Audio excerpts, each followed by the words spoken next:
अपनी सहज प्रवृत्तियों को मारो मत, लेकिन उनके दास भी ना बनो। जीवन के सहज प्रवाह में उन्हें आने दो, फलीभूत होने दो। पर यदि वे निरंकुशता से हावी होने लगें तो उन्हें भस्म कर देने की तेजस्विता और आत्मनियंत्रण भी रखो। हेलो दोस्तों, स्वागत है आप सभी का हिंदी ज्ञान माइंड्स में। अभी जो हमने पंक्तियाँ पढ़ी हैं उन्हीं के लेखक धर्मवीर भारती, जिनका आज़ादी के बाद के साहित्यकारों में विशिष्ट स्थान है, की कहानी काले मेघा पानी दे को सुनेंगे। इस कहानी में लोक प्रचलित विश्वास और विज्ञान के द्वंद्व का सुंदर चित्रण है।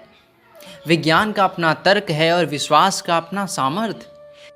आइए अब शुरू करते हैं इस कहानी को।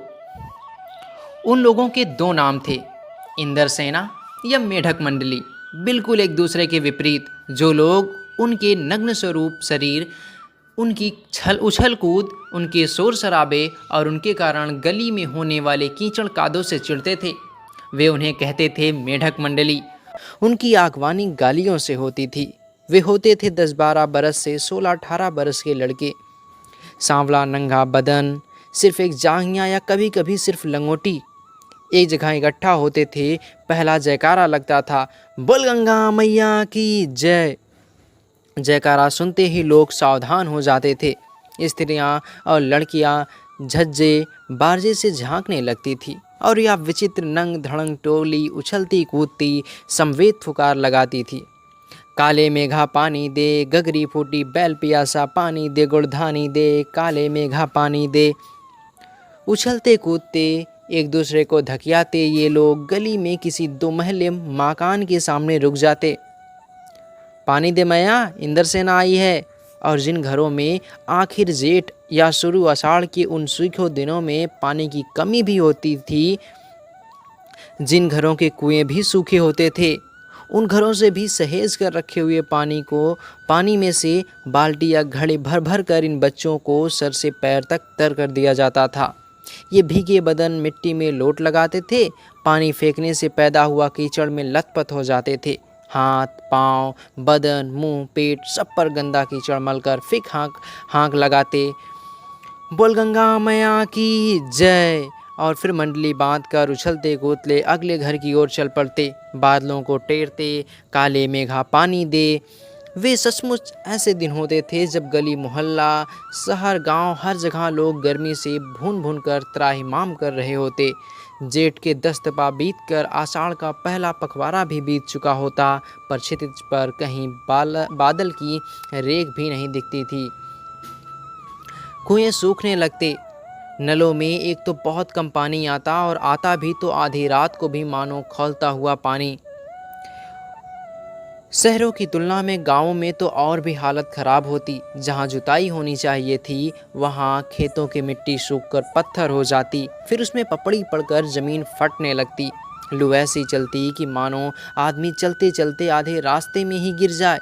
ढोर डंगर प्यास के मारे मरने लगते, लेकिन बारिश का कहीं नाम निशान नहीं। ऐसे में पूजा पाठ, कथा विधान सब करके लोग जब हार जाते, तब अंतिम उपाय के रूप में निकलती यह इंद्रसेना।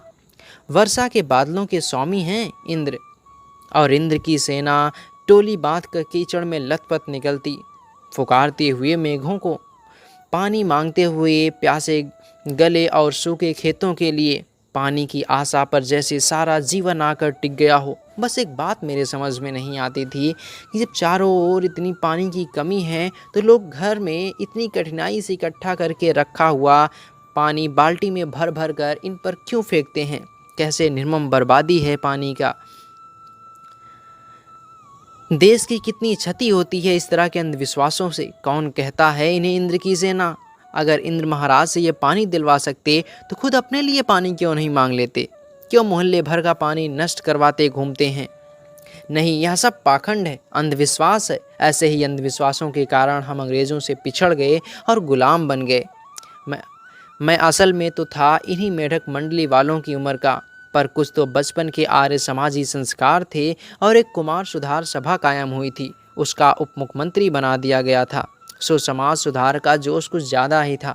अंधविश्वासों के खिलाफ तो तर्कस में तीर रख कर घूमता रहता था। मगर मुश्किल यह थी, मुझे अपने बचपन में जिनसे सबसे ज़्यादा प्यार मिला वो थी मेरी जीजी।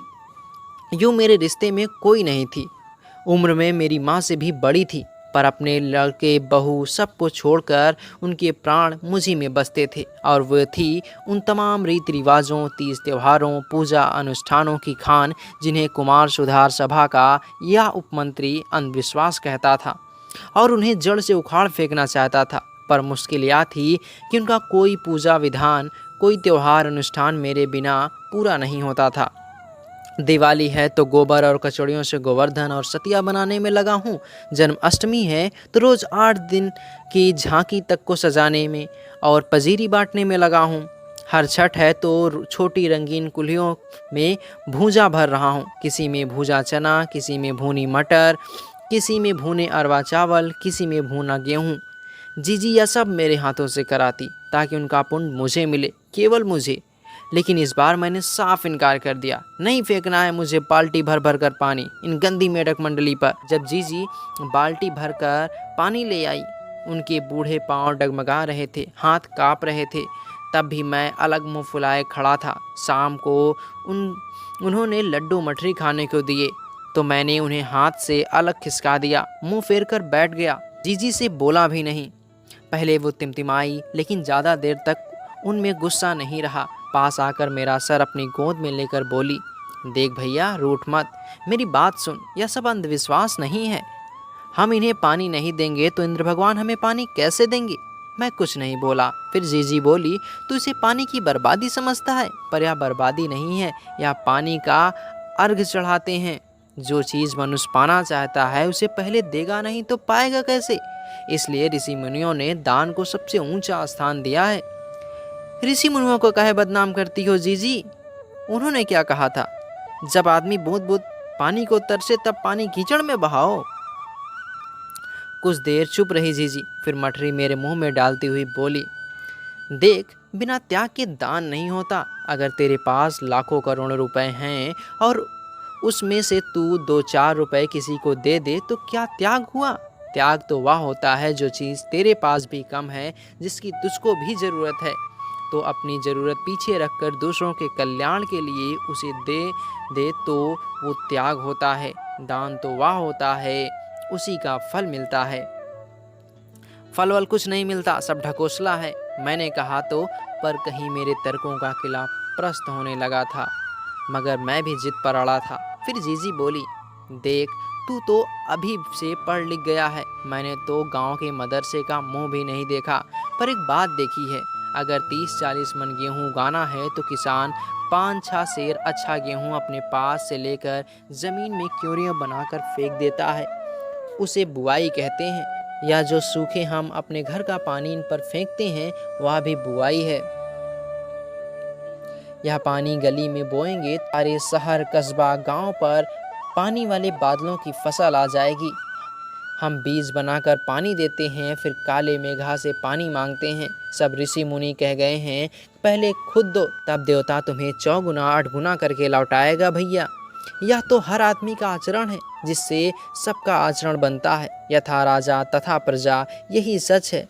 यह भी है कि यथा प्रजा तथा राजा, यही तो गांधी जी महाराज कहते हैं। जीजी का एक लड़का राष्ट्रीय आंदोलन में पुलिस की लाठी खा चुका था। तब से जीजी गांधी महाराज की बात अक्सर करने लगी थी। इन बातों को आज 50 से भी ज़्यादा बरस होने को आए, पर ज्यों की त्यों मन पर दर्ज हैं। कभी कभी कैसे कैसे संदर्भों में ये बातें मन को कचोट जाती हैं। हम आज देश के लिए करते क्या हैं? मांगे हर क्षेत्र में बड़ी बड़ी होती हैं, पर त्याग का कहीं नाम निशान नहीं है। अपना स्वार्थ आज एकमात्र लक्ष्य रह गया है। हम चटखारे लेकर इसके या उसके भ्रष्टाचार की बातें करते हैं, पर क्या कभी हमने जांचा है कि अपने स्तर पर, अपने दायरे में हम उसी भ्रष्टाचार के तो अंग नहीं बन गए हैं? काले मेघा के दल उमड़ते हैं, पानी झमाझम बरसता है, पर गगरी फूटी की फूटी रह जाती है, बैल प्यासे के प्यासे रह जाते हैं। आखिर कब बदलेगी यह स्थिति?